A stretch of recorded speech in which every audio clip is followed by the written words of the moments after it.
Bon, vous êtes peut-être un peu tordu. J'ai essayé de changer un petit peu angle de caméra. D'habitude, je vous mets sur le poil.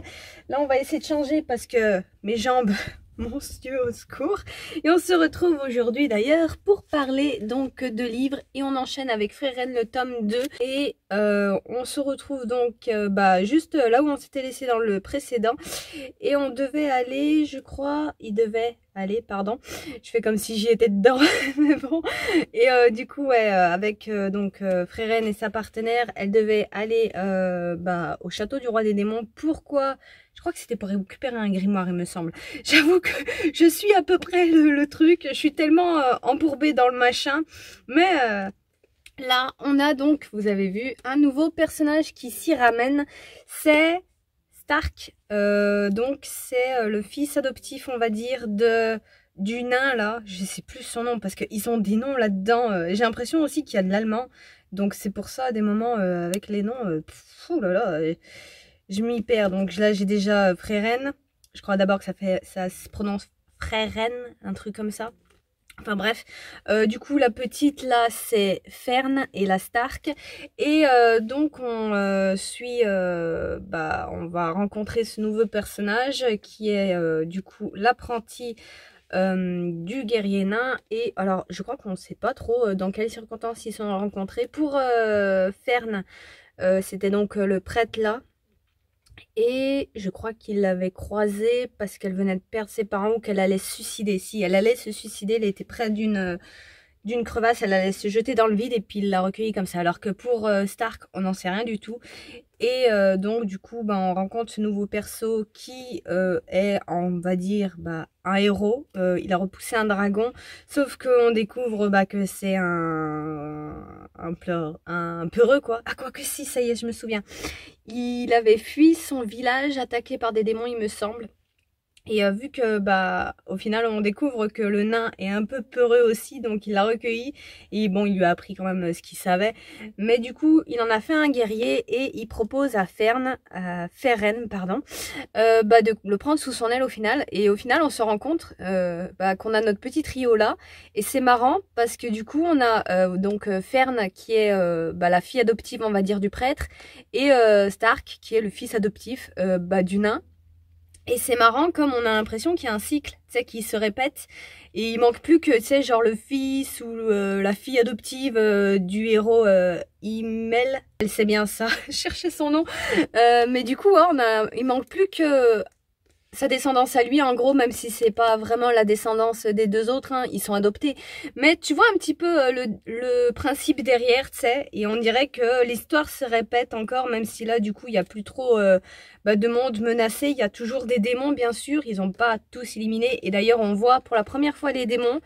Et j'ai beaucoup aimé parce qu'il y en a donc qui sont vraiment des démons, des monstres, comme on peut l'imaginer, comme ça, là, par exemple. Je tombe par hasard dessus, donc on a un monstre qui ressemble pas à grand chose, hein, un démon. Et par contre pour les autres démons, alors que je trouve sa tête, voilà, par exemple elle, bon c'est pas elle exactement, mais voilà, un démon avec un visage humain on va dire, qui a le langage humain aussi, qui parle et tout ça.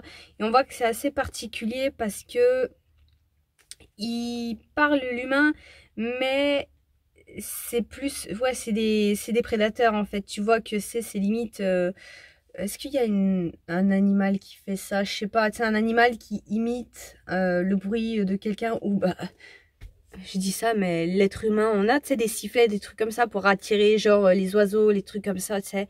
C'est un peu dans ce délire-là, au final, qu'ils ont acquis la parole. Et tu vois qu'au final, c'est des coquilles vides. Ouais, c'est vraiment juste des prédateurs qui usent de sifflets, on va dire, pour attirer les humains et pour pouvoir les manger et tout ça. Et du coup là donc c'est assez intéressant, on commence un petit peu mine de rien à rentrer dans des bails un peu plus sérieux, parce que jusque là donc on avait une épopée de nos deux héroïnes là, où vraiment on avait le temps qui s'écoulait, la vie quotidienne et tout ça, on suivait leurs déplacements, leurs aventures un petit peu. Et d'ailleurs Frieren elle-même disait qu'il n'y avait pas de but à ce voyage, et c'est toujours le cas d'ailleurs, même si du coup il y a quand même une intrigue qui est en train de se ficeler petit à petit. Et hâte de voir la suite, parce que là on est qu'au début franchement. j'ai bien envie de voir, et surtout que on commence un petit peu aussi à voir un petit peu au-delà du personnage de Frieren qui est quand même assez blasé, parce que ouais, ils expriment pas beaucoup leurs émotions hein, dans ce truc, c'est pas des personnages très extravertis, et c'est ça le truc, c'est t'as plus l'impression que c'était avant, donc quand ils étaient avec l'ancien groupe là, au début, donc Himmel et le prêtre et le nain, où bon, le nain aussi avait l'air stoïque, mais les deux autres avaient l'air plus extravertis, et là du coup on se retrouve avec des personnages qui le sont pas tant que ça au final. Il n'y a pas que Frieren, je trouve, même Fern et Stark dans certains moments. Certains moments si il est extraverti, mais la plupart du temps il est quand même assez stoïque, assez sérieux. Il montre pas beaucoup ses failles en fait, ouais, ils sont assez introvertis tous, et mine de rien moi j'ai plus envie de les connaître, et c'est pas tant qu'ils soient pas expressifs, moi ça me gêne pas en vrai, c'est plus essayer de connaître leur personnalité et leur passé, et puis leur motivation aussi. Et là j'ai l'impression que vers la fin on commence un petit peu à voir un côté sombre de Frieren, un peu plus badass, un peu plus guerrière. C'est quand même une elfe mage assez puissante, ça on le sait, mais on le voit pas en fait. Et là, à la fin, je pense que pour le prochain tome, ça va être plutôt pas mal. J'ai hâte de voir ça. En tout cas, moi, on me tease une petite bataille là. Je pense pas qu'on aura vraiment des grandes batailles, hein. Mais là, on nous tease quelque chose qui est plutôt pas mal, surtout avec l'arrivée des démons. Tu sens qu'il y a un petit palier qui s'est franchi là, donc hâte de voir la suite. Allez, on enchaîne avec la guerre des clans et un autre qui est juste à côté. J'ai pris un peu de retard, mais j'étais à fond dans mes lectures. Et là, donc, enfin, on avance un peu pas mal dans notre histoire avec tous nos petits chats. Donc, on a le traître qui est enfin tombé. J'espérais que ça se passe vite parce que, bon, après, je remets en place, mais il y a tout ça à lire. J'en suis que là, j'en suis vraiment qu'au début, hein.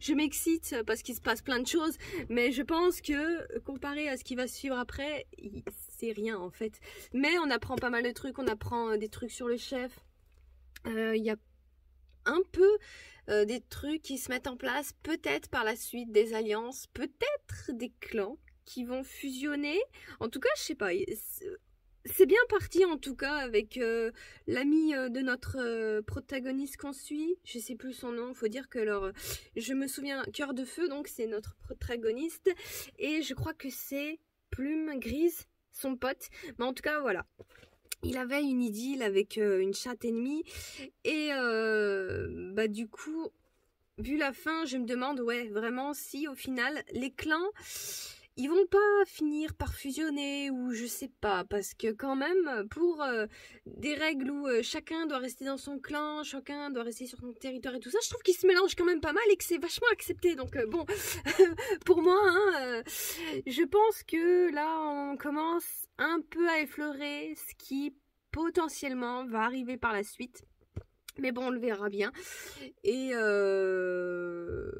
je me souviens en plus, on a à la fin, donc notre protagoniste, notre petit requin qui devient... qui monte de grade vachement vite, je trouve. Je me demande si c'est pas un peu tôt parce qu'il est quand même jeune. Et il y en avait qui étaient un peu plus qualifiés pour ça. Je me demande si au final, Étoile Bleue, elle est vraiment faite pour... commander, je sais pas, parce que bon, elle aussi elle avait de l'ambition, mais là, il est quand même jeune quoi. Je crois qu'il a pas plus d'1 an, il me semble. 1 an, allez, on va dire. Après, pour un chat, tu vas me dire, c'est quand même beaucoup, mais là, voilà quoi. Il y a des vétérans et à la place, c'est lui qui mène d'avance. Je sais pas, je pense que pour la suite, ça va quand même... ouais, avant la tempête, pour le prochain livre, je pense que ouais, on va pas en rester là, ça va pas être si simple. Et là, c'était juste la fin. Je pense qu'on verra plus ça dans la suite, hein. Mais bon, j'aime toujours aussi bien suivre ce petit... enfin, cette petite saga avec des chats, hein, que demander mieux. Hein, Minette? Elle n'en dit pas grand-chose, hein. Vous la voyez pas, mais elle était allée là. Tiens, tiens, garde-moi ce livre. Je vais prendre l'autre. J'ai fini avec celui-là. Et celui-là, du coup, donc trouvé dans une boîte à livres, je sais même plus où. Je sais même pas si c'est pas celui-là. Mais bref, c'est un roman policier, du coup. Et donc je vous mets le résumé derrière. Ça m'avait interpellée, je me dis bon allez, pour changer un petit peu et surtout j'avais pas envie de racheter, bah je pensais prendre la suite de ça, hein, c'est le plus probable, ou alors des mangas, mais j'avais pas envie, du coup je me suis remis dans les boîtes à livres et j'ai trouvé celui-là. Et alors, je lis pas souvent des romans policiers, mais pour celui-là je dois avouer que bon, il était pas mal, j'aime bien. Après, c'est des livres un petit peu écrits à l'ancienne, avec aux États-Unis et des trucs comme ça. Tu sens là un petit peu la patte. Et j'aime bien ce genre de truc, mais le truc, c'est que c'est vachement prévisible. Après, bon, t'as toujours un petit cliffhanger jusqu'à la fin, où t'as l'impression c'est la carte Joker pour quand même te surprendre. Mais bon, en vrai, c'est plutôt pas mal. On a aussi un personnage plutôt bien attachant, David, je crois. Après, tout ce que je retiens, c'est Besk.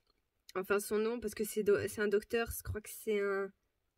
Ah, comment on dit pour les enfants déjà? J'ai oublié. Enfin, il soigne plus principalement les enfants.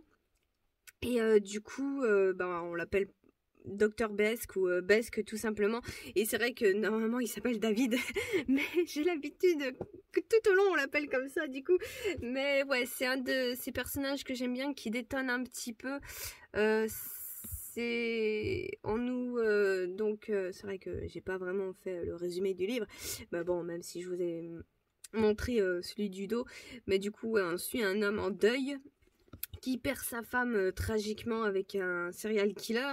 Sauf que bah bien sûr, vu le résumé, juste on se doute bien que c'est pas ça et qu'il y a autre chose. Après, c'est dommage qu'on n'ait pas un peu plus de suite, surtout vers la fin, quand bah, tout est révélé, ou tout bah, nous est révélé, en tout cas à nous, parce que bah, y a aucune ligne qui souligne que l'affaire a été révélée au grand jour, parce qu'on se doute bien que c'est pas aussi simple que ça et qu'il y a bah, des trafics, des trucs, voilà.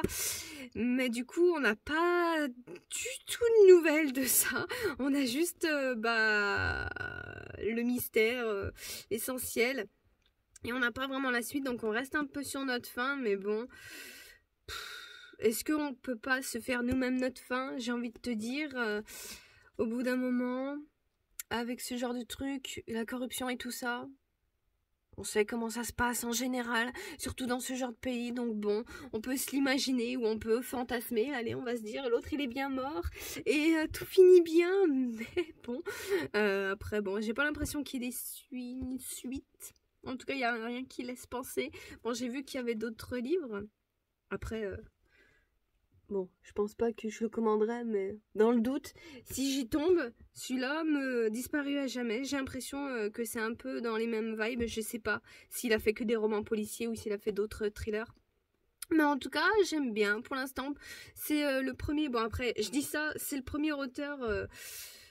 non, je me perds dans ce que je veux dire. Ce que je veux dire, c'est que en général, quand je présente des livres, je présente le nom. Mais l'auteur, j'avoue que je le passe à la trappe en général, parce que je vais pas mentir, mais je fais pas gaffe aux auteurs et je m'en souviens pas. Mais là, du coup, pour certains, j'avoue que là, si je tombe sur un autre de ses livres, je le lirai sans problème, parce que celui-là, j'ai bien aimé. C'était pas non plus une pépite, mais voilà, il a ce goût d'ancien, de trucs que j'aime bien. Donc ouais, potentiellement, je pense que si je retombe sur un de ces livres, je le lirai sûrement. Bon, après avoir checké les dernières vidéos que j'avais fait sur mes livres, je me rends compte que bah déjà j'en ai plus que je pensais, et surtout bah, je suis grave en retard. Et surtout je me fatigue, mais je viens de faire une razzia là dans la dernière boîte à livres que j'ai croisée. Arrêtez-moi, pitié. J'ai 3 livres en cours, quoique là j'ai réussi à en boucler 2. Enfin, celui-là. Et celui-là, même si je l'ai pas terminé, j'en suis à la moitié, mais j'arrive pas à me mettre dans la lecture. Du coup, bah, je pense que je vais l'arrêter, on va reparler après. Mais du coup, ouais. Et là, je viens de reprendre quoi, 4-5 livres?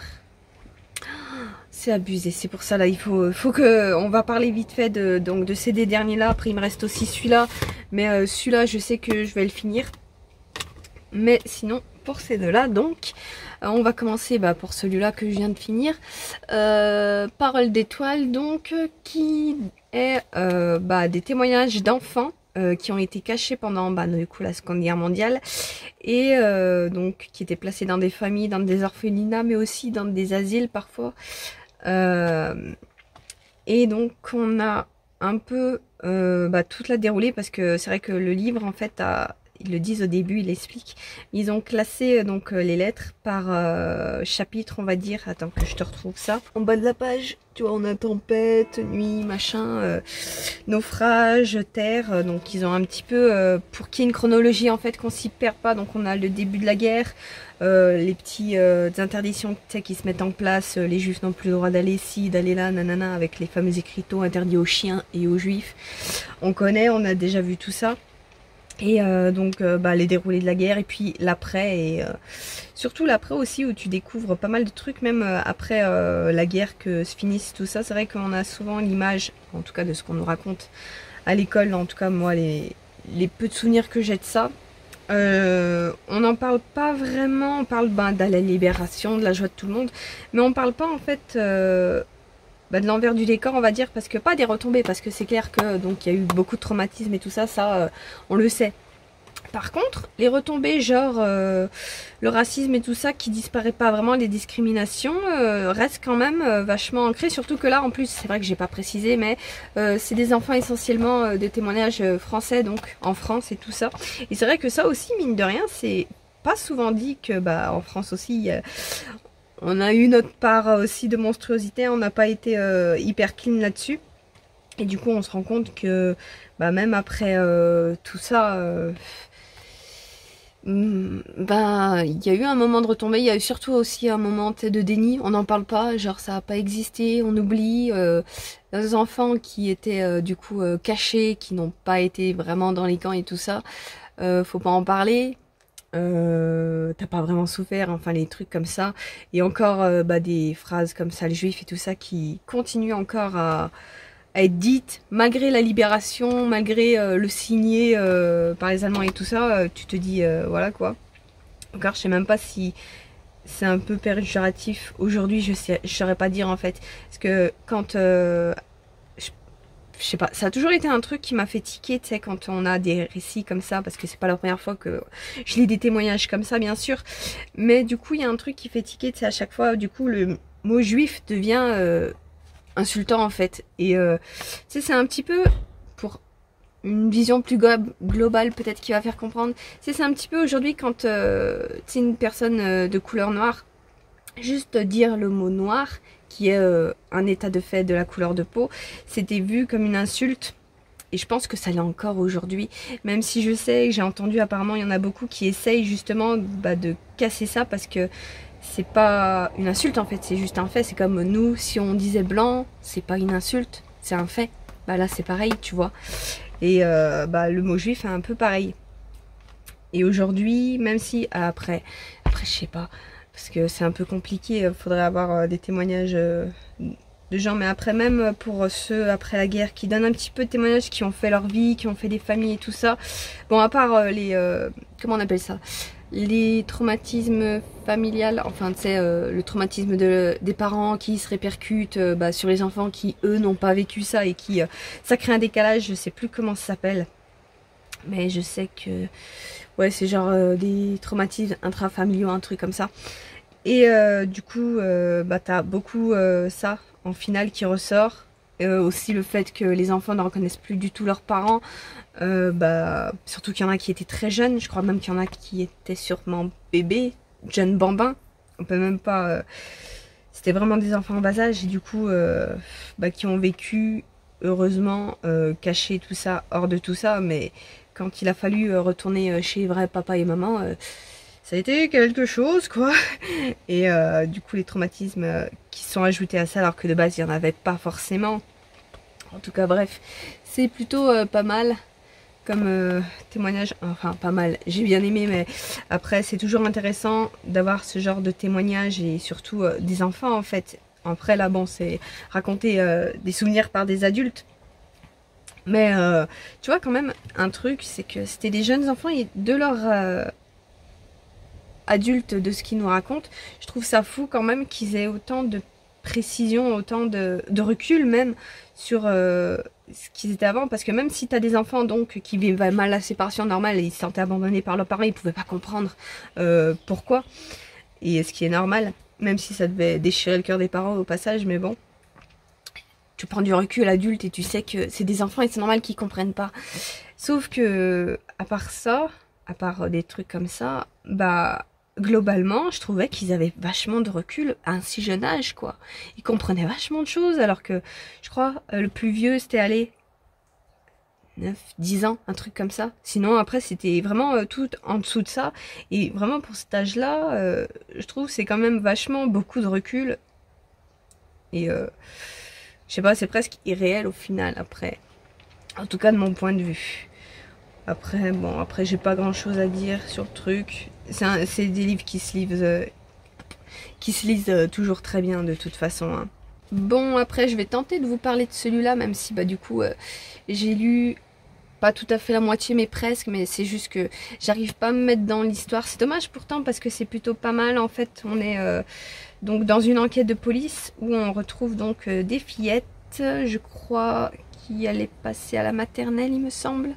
Donc toutes jeunes vraiment, qui sont assassinées et retrouvées donc pendues aux arbres. Et bah tu sais, le fameux je voyage seul, tu sais, c'est les pancartes qu'on met aux enfants quand ils prennent l'avion seul, les trucs comme ça.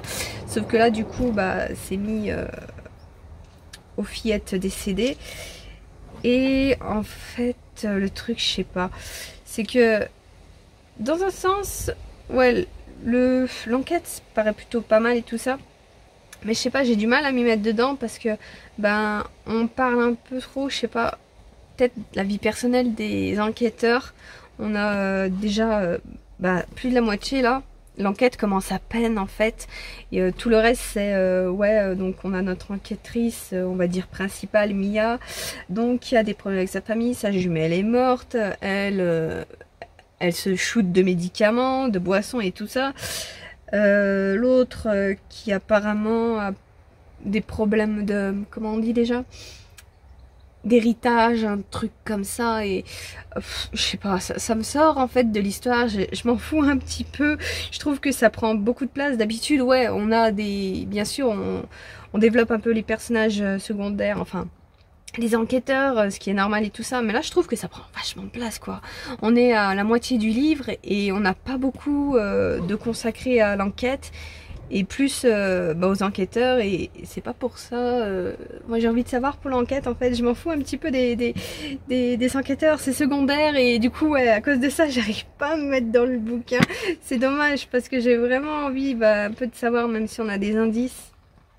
Et je pense que là où j'en suis, on découvre potentiellement une suspecte, et du peu qu'on nous a décrit tout ça, et en plus j'ai survolé sa partie parce que je commence vraiment à en avoir marre, et du coup on comprend, donc c'est une femme en plus, ça change, ça c'est pas mal aussi.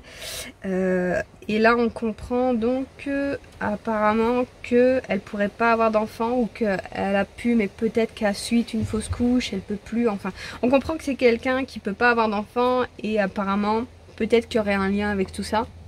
Pourquoi exactement? Eh ben, je ne le saurai sûrement jamais, vu que j'arrive pas à lire plus que ça. Mais bon, c'est quand même plutôt pas mal, je trouve. Et puis la couverture est belle, mine de rien. J'aime bien. Enfin, c'est sinistre, mais j'aime bien. J'aime bien quand même. Voilà. Après, moi, c'est tout bon. Ouais, après, du coup, j'ai que celui-là. Et puis, j'ai les autres en dessous, là, qui rentrent pile poil dans mon carton exprès. Et en plus, j'ai eu la chance. Et c'est pour ça, je pense que j'ai fait une razzia, parce que c'est pratiquement tous de la fantaisie. J'en ai trouvé un en plus. C'est le genre de livre que t'as envie de lire pour la curiosité, mais vu que c'est de la daube, t'as pas envie de mettre de l'argent dedans. Et du coup, c'est soit on me le donne et du coup je le lis sans acheter, soit tu le trouves, et moi bah je l'ai trouvé dans la boîte à livres, et du coup bah je pourrais lire ce truc sans me dire ah putain, il a fallu que je déborde de l'argent dans ce machin, ah non. Mais bon bref, ça ce sera pour une autre vidéo. Pour l'instant on va s'en rester là. Je pense que ça va être plutôt pas mal. Je sais pas trop combien j'ai dit, je crois que je dois en avoir un peu, ouais, 5-6 là, il y en a plutôt pas mal. Enfin bref, moi je vous laisse, mon retard est rattrapé, à la prochaine, bisous.